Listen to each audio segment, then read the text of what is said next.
Hello, hello. This is your wise-ass astrologer. Whether you believe me or not, that's the truth. I am your wise-ass astrologer. All right, wise-ass. If you're so smart, then where are we going? Like really, where on bloody earth are we going? Well, sir and ma'am, Mercury is in Sagittarius, the sign ruled by Jupiter. And Jupiter's in Gemini, the sign ruled by Mercury, in what is called a mutual reception. This mutual reception is taking place until January 8th of 2025. And Jupiter and Mercury are also opposing each other in the sky. And Mercury is now direct, while Jupiter is still retrograde. And so what does this mean? What does this all fucking mean? Well, with the planetary opposition I just mentioned and the signs being Sagittarius and Gemini, what it means is that we have to ask ourselves what it all means and explore the conundrums on our journey in life. We can rant about this, that, or the other thing. Which other thing? That other thing? No, the other thing. The one over there, the one we talked about. Didn't we talk about that? Didn't we cover that? Well, kind of, I guess. It can be so vague sometimes, but we'll generally cover it, generally speaking. And if we don't, well, it means we weren't meant to cover it at this time. There's a time for us to explore things, and we have to trust that we'll explore and understand things at the right time.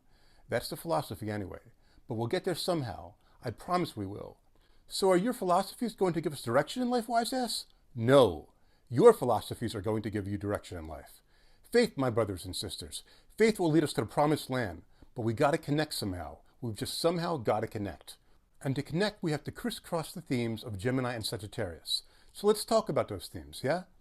Mercury in Sagittarius freely wanders along the line of overarching, long-winded truth. The message is not in the small details, but in the big picture. And we have to find the information that leads us to what we are looking for. And we must have faith that Jupiter in Gemini is going to get us there when the time is right, when the time is relevant. Jupiter in Gemini can connect us in so many different ways, can connect us with so many different opportunities to move forward. But we only want to move forward with the opportunities that we truly believe in. And I will also, of course, note that in addition to ruling the sign of Sagittarius, Jupiter also rules the sign of Pisces. And Saturn is currently in Pisces, making a 90-degree square to both Jupiter in Gemini and Mercury in Sagittarius. So Saturn in Pisces has to accept that while this is a multi-dimensional journey right now, we must have spiritual grounding to keep us anchored on this journey. So I'll now open it up for any questions that any of you might have about this spiritual journey. Really, feel free to ask anything you want. Hey, wise ass, are you going to talk about what happened with the U.S. election? Yeah, well, that's an option, Mr., Mrs., Miss, whatever your name is. Details are not too important right now, but there are a lot of options. Maybe I will talk about the election later. That's an option. That could be fun. We could see where that leads. With Jupiter and Gemini, we want to exhaust all of our options, even though these options can exhaust us now. And on the other hand, Mercury in Sagittarius can think, well, it can sometimes think we've exhausted all of our options, and it can make us depressed. But don't get depressed. Don't get depressed. I don't know how many different ways I can say it, but I'll say it as many different ways possible in order to find a way that connects with you and inspires you. Don't get depressed, Bubala. Don't get depressed, homegirl. Don't get depressed, love. You wouldn't think of Mercury in Sagittarius as getting depressed and anxious, right? But it is indeed possible for Mercury in Sagittarius to get depressed and anxious, especially now with the opposing contrast from Jupiter in Gemini. It's like all this random stuff. Does any of it connect to mean anything larger? Have we seen all the different things we have sought to see and know? What's next? Is there anything next? Hey, positive thinking. All options are on the table going forward. We'll see how things unfold. Yes, any more questions? See how things unfold? But you're the fucking astrologer. That says it clearly in your fucking title. Wise-ass astrologer. All right, yes, I'm the fucking astrologer, right? I guess I'm supposed to know how things unfold. So we're going to start by unfolding our pants. Unfold our pants? Wait, what the fuck? It's not always about knowing how things unfold. Sometimes it's about having fun on the journey of finding out how things unfold. That's the true miracle of Sagittarius. So we are going to engage in positive mental exercises, twisty fun exercises, just to distract us and let the rants in our pants breathe. Mercury in Sagittarius is aware that we need to flex our hips and that we need some space around our thighs and glutes. And throw in Jupiter in Gemini, yeah, just throw it anywhere, really. It doesn't matter, as long as it's in the general vicinity of our butts, that's fine. We throw in Jupiter in Gemini and use our hands to manually massage and loosen up our hamstrings. And it really gives our hips room to breathe. It gets some airflow and oxygen down there. If you're wearing a couple of pizza pies on top of your butt for protection and padding, that's okay. But you have to manually knead and stretch that pizza dough with your hands first so your underlying glutes don't get tight. Now let's start by unfolding our pants. not wearing tight skirts, not getting our panties in a bunch. Truth be told, I don't wear panties, but I know some of you do, and it's very important right now to not get wedgies. So we have to use our hands to constantly readjust the garments clinging to our thighs and our glutes so we don't become a tight-ass astrologer. This is especially important to those with their second house in Sagittarius. So now that our pants are baggy, our rants have room to breathe and explore. Even if our rants seem philosophical, vague, and sometimes evasive, it's because we're not completely there yet. There's still more wisdom to connect with. Still more truth to communicate as we figure out how I want to arrange my ideas in this video. How we want to arrange my ideas in this video. I have faith in both I and we. We need a space to find inspiration in many different places, and our baggy, saggy pants broadens the canvas, stretches the canvas for the collage we are putting together, because we are drawing inspiration from various resources, and we realize we need space to accommodate all our different inspirations. I, for instance, in addition to the Beatles, can find inspiration in the baggy scene of the early 90s, also known as the Manchester scene, with baggy pants spans like the Stone Roses, the Charlatans, and the Happy Mondays. You, my dear friend, might find inspiration in that baggy pants bro Santa Claus. Now sure, Santa dresses like a schlub, but I don't have a problem with Santa dressing like a schlub. He should be free to dress like that if he wants to. That's not my issue with Santa Claus. Here's the rant in my pants about Santa Claus. It's like this. So Mercury in Sagittarius wants to be truthful, knowledgeable, set a positive tone, and give you a genuine, authentic message, which is totally unlike that phony twat Santa Claus, hiding behind that fake beard and gaslighting people, telling them that only he, Santa, knows if they have been naughty or nice. But really, what the fuck does Santa know? Is he a WiseAssAstrologer? He's just making people think that all male patriarchs are assholes. So I ain't Kris fucking Kringle, and I don't have any crosswords for you, not with this current sky. So if you're looking for a man with a white beard to spank you and read you the riot act, you're on the wrong bloody channel. Because Kris Kringle I ain't. Criss Cross is where it's at. Criss Cross is a concept to explore right here, right now. Is criss crossing the same as cross-dressing? No, that's an entirely different topic altogether. But I appreciate your questions. It's always great to ask questions, to want to know. Criss-crossing, in the context of the sky right now, is about cleverly arranging our concepts in a positive way. So our forward-thinking thoughts and messages come across as hip and interesting. Hip and interesting, not arcane and abstruse, whatever the fuck those words mean. But don't be afraid of using big words like recondite, even if you don't know what they mean, because if the word sounds interesting, it will make you want to learn about what the word means. That's where Mercury in Sagittarius really shines like an abstract rapper. So let's rap about the Mercury in Sagittarius portion of Criss Cross first. And Mercury in Sagittarius doesn't care about trivial details and spelling too much. It doesn't care if you spell crisscross with a KK or a CC. That's trivial, as long as it's real, legit, and the truth, and it's got space to breathe. Now, Mercury in Sagittarius can sometimes have a whoopsie approach to spelling things incorrectly. Whoopsie, I spelled that wrong, no big deal, moving on. And sometimes that's fine, you know? But when we're crisscrossing cool and interesting concepts right now, you can't be ignorant and spell crisscross concepts as KKK, because KKK concepts are straight up bullshit. They're not real, legit, or the truth. They're not positive, and they don't let your ideas breathe. It's not the kind of white Christmas we're talking about. That's my rant about that. But fortunately, Jupiter in Gemini is not totally ignorant of how arrangements come across, how the arrangement of words and letters can alter the meaning of a concept. Jupiter in Gemini can be clever with arranging ideas, but the overall message has got to be legit right now. Mercury in Sagittarius is positive and forward-thinking with words and messages that are real and legit. And Jupiter in Gemini lets ideas breathe in the wind.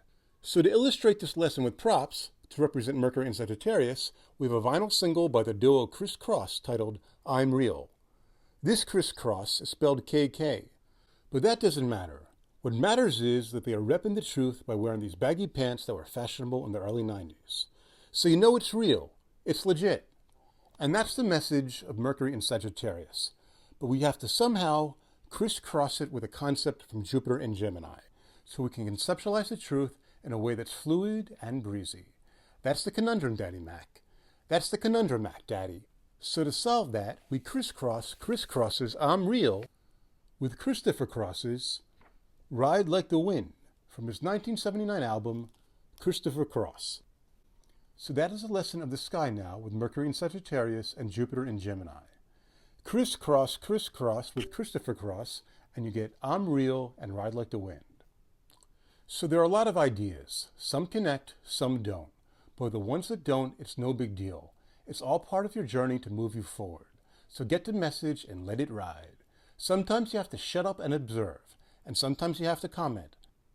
Mose Allison said, "Your mind is on vacation and your mouth is working overtime." Now, for those of you who don't know who Mose Allison is the only piano-playing Scorpio that is cooler than me. Well, then why didn't you have Mose Allison making your videos? Yeah, well, unfortunately Mose Allison is dead, and I'm not. So you're stuck listening to advice from the coolest living piano-playing Scorpio. So as we explore the message of your mind is on vacation and your mouth is working overtime, we understand that sometimes our ideas are moving overtime and our mind needs a break and some space to observe. Sometimes we overdo it trying to see the big picture in every little thing and commenting on nonsense. So my mind took a vacation with me downtown to Center City, Philadelphia, and I observed what was going on at the intersection of Broad Street and Chestnut Street. There was a guy on the corner selling his art and shouting Bible passages at passerbys. He was really feeling the Sagittarius Mercury, Gemini Jupiter mutual reception apparently, trying to spin Bible scripture and weave it with current events and pop culture. He comes up to me and tells me, "They're lined up to see a screening of E.T. over there. It's a sign of the times. E.T. it means Elon and Trump, and the Bible foretold this in the scripture here." I'm like, "Yo, man, if you want to play that game, I can play that game too. I can play that game, commenting on every trivial thing because I want people to think I'm Nostradamus. So if you want to go down that twisty road, I could start by saying that Jupiter in Gemini likes to play with knowledge you can twirl around your fingers. And yeah, that's true right now. The knowledge twirls around your fingers. Jupiter in Gemini wants to get its hands on these long, twisty ramen noodles here. The journey of each long noodle is ribbed for your pleasure. And the journey is interesting, but is it your truth? They give you an MSG packet to make the idea more interesting. But the truth is you can't spell Rain Man without ramen. And you can't spell messenger without MSG. But does that mean anything? Is our inner Rain Man the messenger that connects all trivial information and messages with the truth? And vice versa, does Mercury in Sagittarius disseminate the truth in a collage of epiphanies? Or are our fingers just randomly reaching, desperate to connect to anything that comes along? All the shapes kind of connect in a collage, but do they all mean something? Well, what's astrology then? Is it the idea that there are a bunch of fucking shiny dots in the sky, and we're trying to make a connection to mean something? Gemini sun signs are trying to understand themselves and find direction now. Is that how we compliment a Gemini and boost their ego now? By calling them a bunch of fucking shiny dots and telling them that we would be lost and disconnected without their light? Sure, that's one way to compliment a Gemini, but there are many ways. But is every little dot relevant to the big picture? Well, right now we have to understand the big picture first. The thing that Jupiter in Gemini has to learn right now is that not every little dot is relevant, and to only connect with the dots that are relevant. If we don't get the big picture, we'll end up connecting the dots with irrelevant junk, with bullshit. The Illuminati, the Geminati, the Ramenati, tying long stringy noodles up in knots. Some of these provide real links to the future. Some of them are just knots you tie yourself up in order to avoid your truth with distractions. It's up to you to find out which ones are real. When it comes to political issues, Mercury in Sagittarius does have to see the bigger picture of how we are all really linked together. It has to understand the direction those links are trending towards and somehow communicate that with a broader message that can reach many pockets of society. So during this past USA election, there were two separate themes in the sky, two separate mutual receptions in the sky. A Leo, Mars, and Scorpio Sun mutual reception, those two planets were in each other's sign, and we also had the Sagittarius Mercury and Gemini Jupiter mutual reception that I've been talking about. So sure, with the Leo and Scorpio energy, many people were anticipating a theatrical conspiracy theory gaining traction about who really won the election, and they were wondering if there was going to be a dramatic use of force to try to gain control of the government. But the Mercury in Sagittarius, Jupiter in Gemini mutual reception has been the energy that has taken precedence post-election, especially with the retrograde status of Jupiter in Gemini, as the USA's Democratic Party has been reflecting on the campaign they ran and trying to understand why their message wasn't connecting with swing voters. That is to say, voters who weren't deeply tethered to any particular party and who were flexible about their voting options. The conversation has become about understanding where people are right now, whether it's young Latino men and their concerns, or men of all races, men who eschew gotcha journalism and instead get their information from male-oriented podcasts. Democrat campaign managers thought trends indicated that there might be some voting flexibility among some women who live in traditionally conservative communities, and they wanted to let these women know that they had options.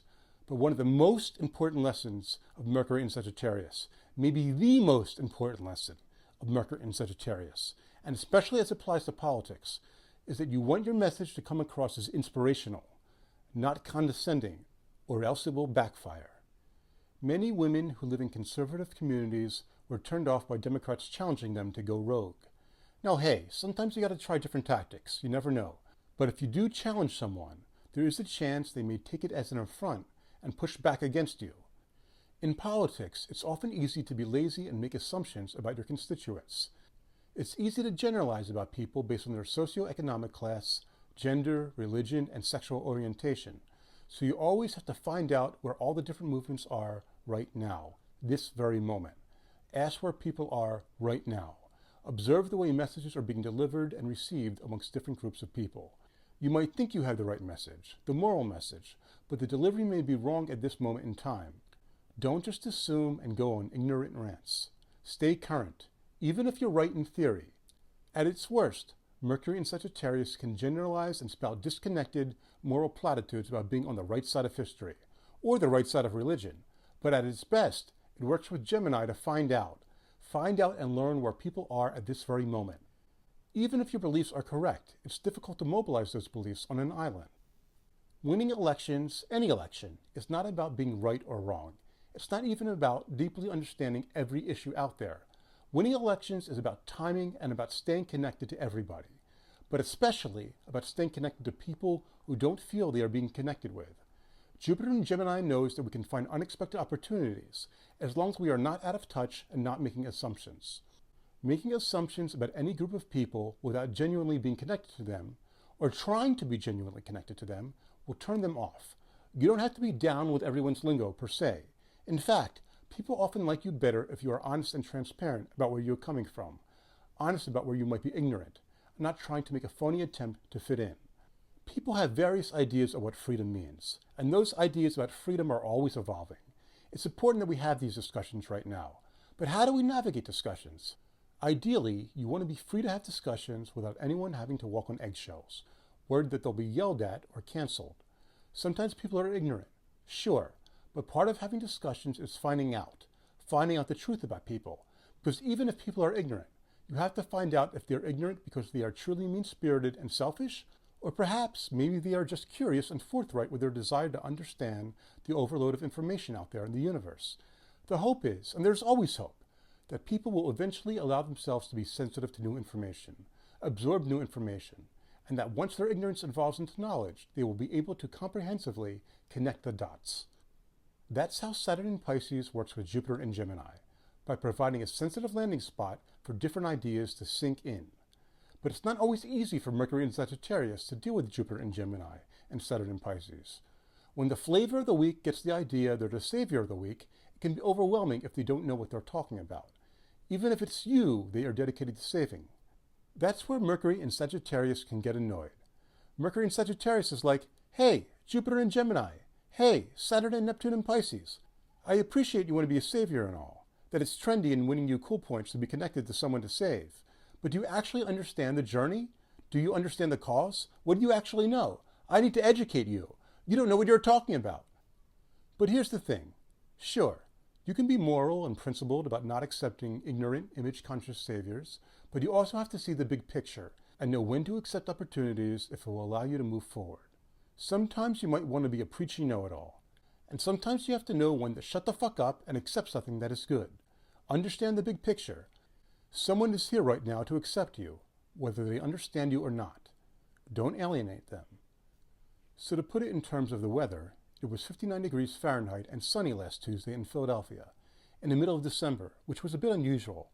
Now some might preach about the hazardous effects of global warming, and they might be right, but I still had to accept that it was a good day to walk around outside and take advantage of the moment. So, I'm not going to talk about moon transits this video, but I am of course going to talk about the Beatles and astrology because I have my priorities. So which Beatles song most typifies the Sagittarius Mercury, Gemini Jupiter mutual reception? What song is about observing the collage of messages in life and adapting to the current climate with a positive outlook and philosophical vibe? Well, first a couple of honorable mentions. The musician Harry Nilsson did a Beatles medley titled You Can't Do That, worth checking out, that somewhat fits the description. And the Beatles song Rain is also very positive and philosophical. But the most Sagittarius Mercury and Gemini Jupiter song is without a doubt A Day in the Life. So peace, love, stars, and listen to the Beatles. And listen to me explore the collage of my life on the piano.